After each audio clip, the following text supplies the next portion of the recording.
तो उन व्यक्ति के लिए वह अंधों के समान वह पुस्तक हो जाता है। जिस प्रकार से किसी व्यक्ति के आंख पर मोतियाबिंद हो जाने पर आंख तो रहता ही है, लेकिन उस आंख से रूप का ज्ञान नहीं होता। आंख रहने पर वह दिखाई नहीं देता। ठीक उसी प्रकार से जो व्यक्ति कभी गुरुकुल में नहीं गया है,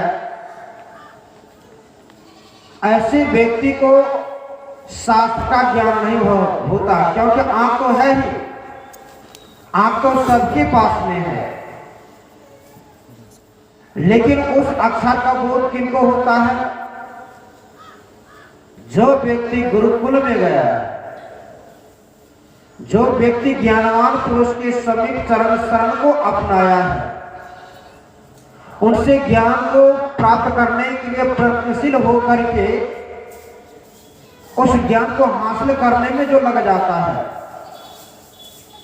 ऐसे व्यक्ति को कहा जाता है तो पुस्तक का सारा ज्ञान हो जाता है। पुस्तक को पढ़ लेते हैं, जैसे हम लोग का ये गुरु महाराज का जो रचित ग्रंथ है, इस रचित ग्रंथ को जो गुरु महाराज ने बनाया है, कहते हैं भले जो संसार में रहकर के जो विद्या अध्ययन की है पुस्तक को पढ़ लेंगे, लेकिन उस पुस्तक में जो अक्षर लिखा हुआ है, जो पुस्तक लिखा हुआ है,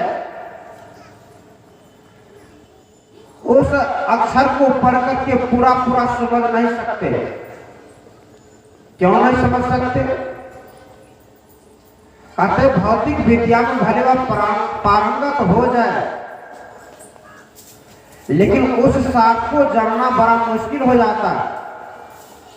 उस सार को तभी वह उनका अर्थ लगा सकता है।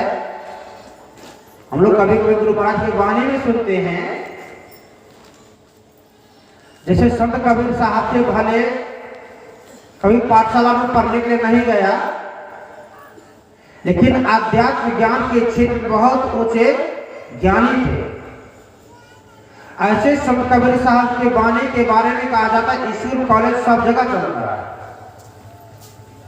और ऐसी ऐसी वाणी है जो प्रोफेसर विद्यार्थी को पढ़ा देते हैं, लेकिन उसका जो सार है, क्या कह रहे हैं, उसका अर्थ कर देना विद्वानों के शक्ति से बाहर की बात है। उसके अर्थ को सही वे ही बदला सकते हैं। जो व्यक्ति भौतिक क्षेत्र में विद्वान होने के बाद जो अध्यात्म के क्षेत्र में आया है, यानी जो संत शरण को अपनाया है, संतों के ज्ञान को जिन्होंने अपनाया है, साथ साथ जो इस जीवन में रहकर के साधना को किया है, तब ऐसे व्यक्ति ही ठीक उस अर्थ को समझ सकते और समझा सकते हैं। कहते हैं ना, ऐसे ही एक किसी कॉलेज में संत कबीर साहब के बारे जो लिखा हुआ तो उसमें था कि मैं बारजीवा समुद्र का डुबकी मारी एक मोठी लाया ज्ञान के जामे वस्तु अनेक।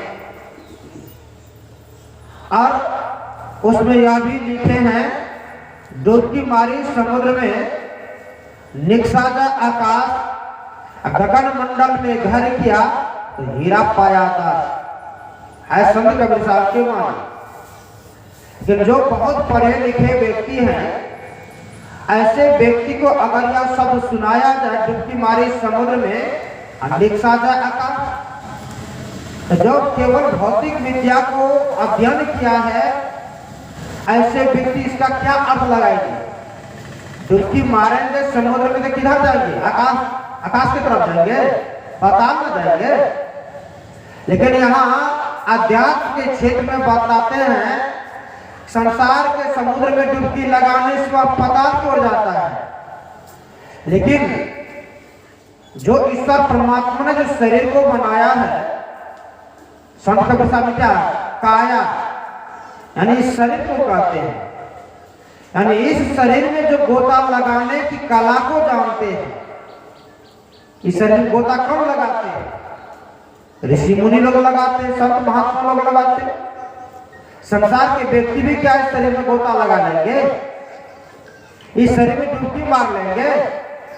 डुबकी मारना है सूरज को संसार की ओर से उलट करके अपने अंदर की ओर करना, यानी संसार के तरफ से दृष्टि को मोड़ करके सुषमना यानी दृष्टि साधन के द्वारा सुषमना में प्रवेश करना। जो इस तरह से जो साधक को करेंगे वही साधक ने अपने अंदर में गोता लगाएंगे, और जो साधक इस तरह से गोता लगाएंगे उन्हीं को न तत्व दर्शन उनको मालूम पड़ेगा वह परमात्मा का सार तत्व क्या है। अभी हम लोग यही सुने हैं कि हे मनुष्य जगत प्रसव करता ईश्वर का तत्व ज्ञान प्राप्त करने के लिए। तत्व ज्ञान क्या है? वही तत्व ज्ञान निज ज्ञान, जो वह निज तत्व हम लोग के शरीर में है, उस शरीर में हम लोग उसका फर्क बाहर संसार में कितनों सिर पटक करके मर जाएंगे तो उसका दर्शन होगा, उस सार को ग्रहण कर पाएंगे? हम लोग नहीं कर पाएंगे। इसलिए कहते हैं हाँ मोपनिषद के ऋषि, जिस प्रकार से अविवेकी व्यक्ति है, अज्ञानी व्यक्ति है, अज्ञानी व्यक्ति को जब एक शास्त्र का ज्ञान नहीं होता, शास्त्र में क्या लिखा है उस शास्त्र को अध्ययन करने के लिए हमें भौतिक ज्ञान चाहिए, गुरु चाहिए, तभी हम उस पुस्तक को पढ़ने में प्रवीण हो सकते हैं, उनका अर्थ लगा सकते हैं। और उसके साथ साथ जब हम लोग अध्यात्म क्षेत्र में घुसते हैं तब अध्यात्म ज्ञान के संबंध में हमें कुछ जानकारी मिलता है। साधारण यह ज्ञान नहीं है। इसे कहते हैं भारो विवेकिनम शास्त्र में भारो ज्ञानम च रागिनम। कहते हैं जो संसार में रागी है, रागी किसे कहते हैं? संसारिक व्यक्ति को ठीक ठीक पता है। राग कहते एक राग होता है संसार से राग करना, विषयों से राग करना, विषयों को प्राप्त करने के लिए उत्सुकता पूर्वक उसमें लग जाना, यह भी विषय से राग करना है। लेकिन यहाँ पर ऋषि किनसे राग करने के लिए कहते हैं? यहाँ पर ऋषि कहते हैं अगर राग करना हो तो उस ईश्वर से राग करो, उस परमात्मा से राग करो, जिसे राग करने पर तुम्हारा जीवन निहाल हो जाए, तुम्हारा जीवन यह सुखमय हो जाए। यह सुखमय होने के लिए हम लोग को जब तक ज्ञान नहीं होगा तब तक हमको पता चलेगा किनसे राग करना है और किनसे योग करना है, किनसे हम लोग को वियोग हुआ है, यह भी ज्ञान होगा।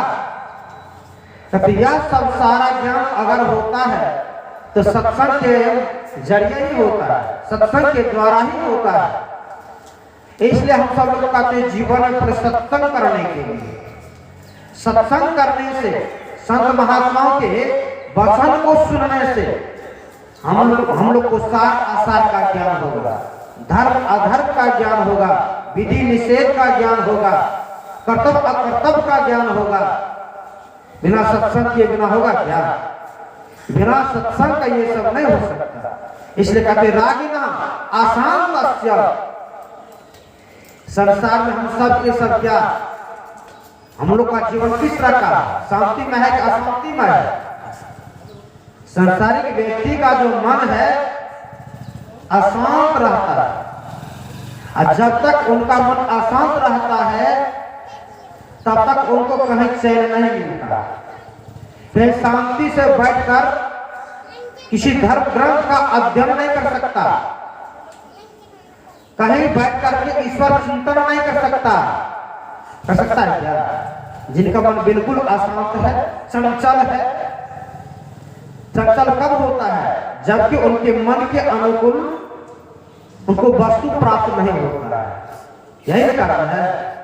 अगर मन के अनुकूल वस्तु प्राप्त हो जाए तभी मन चंचल रहेगा, कहते तब मन चंचल नहीं होता। लेकिन हम लोग का मन जब विषयों के साथ में है, विषयों के साथ में रहने के कारण यह हम सब लोग हमेशा विषय पान करने में ही लगे रहते हैं। तो विषय पान करने में लगे हुए रहते हैं तो मन को हमेशा एक समान मन के अनुकूल विषय नहीं मिलता। और जैसे उनको मन के अनुकूल विषय नहीं मिलता है तो उनका मन दुखी हो जाता है, चंचल हो जाता है। इसी के बात यहाँ पर ऋषि कहते हैं कि हम लोग का जो मन चंचल है, अशांतिमय है, तो शांति को प्राप्त करने के लिए जब तक हम लोग संत के ज्ञान को नहीं सुनेंगे तब तक हम लोग के अंदर में संतुष्टि होती है क्या? तब हम लोग को यह ज्ञान होता है अरे यह सब जो सुख है क्षणभंगुर है, उनके लिए हमें क्या परेशान होना। जो भी सुख हमें मिला है परमात्मा की कृपा से मिला है, जो भी सुख हमारे जीवन में आया है हमारे पूर्व की कर्मों का यह फल है। किनको यह ज्ञान होगा? जो व्यक्ति जीवन में सत्संग को अपनाते हैं, जो व्यक्ति संस्करण को अपनाया उन्हीं को यह ज्ञान होगा। बिना सत्संग का ये सब ज्ञान नहीं होता। और जब तक यह सही सही ज्ञान नहीं होगा तब तक उनका जीवन शांतिमय नहीं हो सकता। इसलिए कहते हैं अशांति।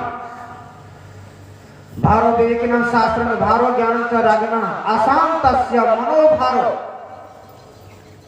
यानी जब इस मन को अगर कहीं ईश्वर की चिंतन में लगा देते हैं, इस मन को ध्यान करने में लगा देते हैं, अपने ईश्वर लगा देते हैं, जब संसार के सब विषयों को भूल जाते हैं, एक नाम पर जब हम लोग का मन अगर लग जाता है, एक रूप पर हम लोग का ख्याल टिक जाता है, तो साधक को उस समय कितना शांति एहसास मालूम पड़ता है। उनके मन में जरा भी संसार का अगर ख्याल नहीं है तो किसी प्रकार का चिंतन है उनके अंदर में, किसी प्रकार का चिंतन नहीं रहता। कहते यह सब शांति को प्राप्त करने के लिए जब तक संत के शरण को नहीं अपनाएंगे, संतों से सदयुक्ति को जब तक हम लोग नहीं जानेंगे तब तक हम लोग सही मार्ग पर नहीं चल सकते हैं, तब तक उस ईश्वर से राग नहीं कर सकते। इसलिए ईश्वर से राग करने के लिए हमें संसार से हम लोग के मन में वैराग होना चाहिए।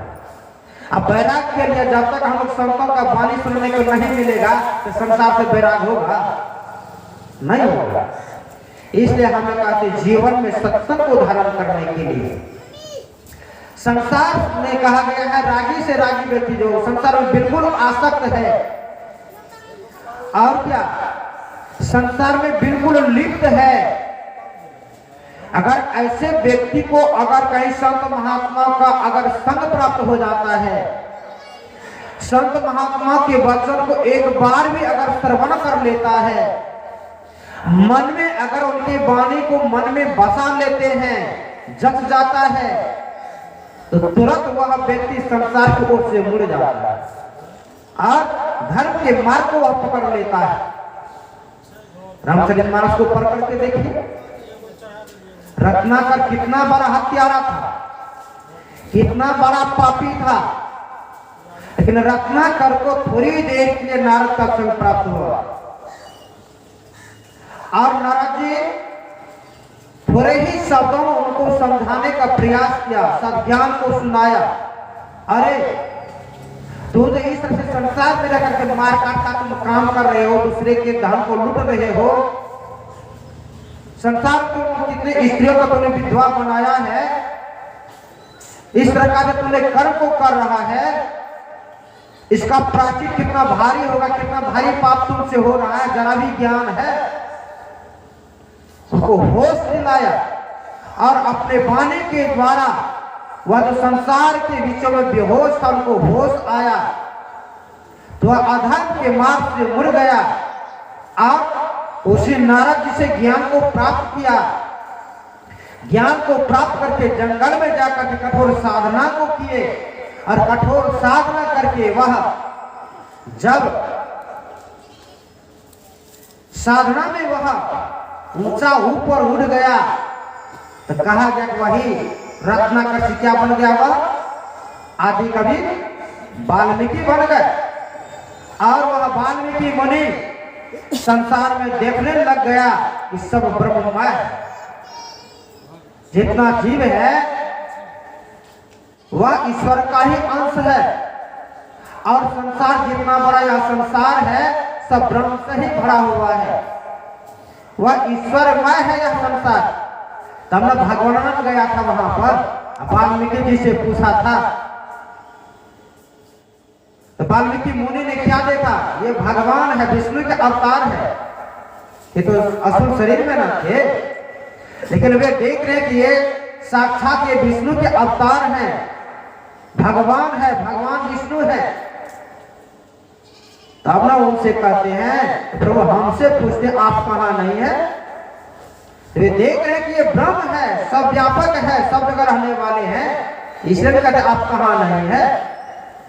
तो यह ज्ञान कब होता है, किनको होता है, जो व्यक्ति जीवन में संतों की शरण को अपनाता है, जीवन में सत्संग को धारण करता है, संतों के ज्ञान के अनुकूल चलता है, तो वही व्यक्ति सार्थक को ग्रहण कर सकता है। और जो इस तरह से परमात्मा की भक्ति में टाल मटोल करेंगे, सत्संग में आना पसंद नहीं करेंगे, संतों से ज्ञान को लेना नहीं चाहेंगे, कहते ऐसे व्यक्ति को तो संत कबीर साहब ने बहुत जोर की फटकार लगाया। संत कबीर साहब बहुत जोरों से फटकार लगाया। उन्होंने क्या कहा, जिनकी लगन गुरु शरण ते नर खर कुकर सम जग में वृथा जन्म गवाही। कहते जो नर जो मानव इस जीवन में गुरु के शरण को नहीं अपनाया है, गुरु से ज्ञान को लेने के लिए तत्परता के साथ ग्रहण करना नहीं चाहता है, मनमुखी है, कहते ऐसे व्यक्ति है तो मानव के शरीर में, लेकिन वह केवल मानव बना शरीर रूपी केवल खोल पहन रखा है, उसका जीवन जो है पशुवत जीवन है, पशु के समान का जीवन जीना होगा।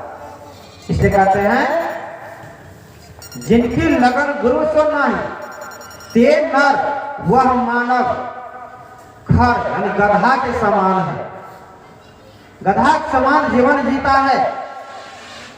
और क्या, खर ते नर खर कुकर यानी कुत्ता के समान है।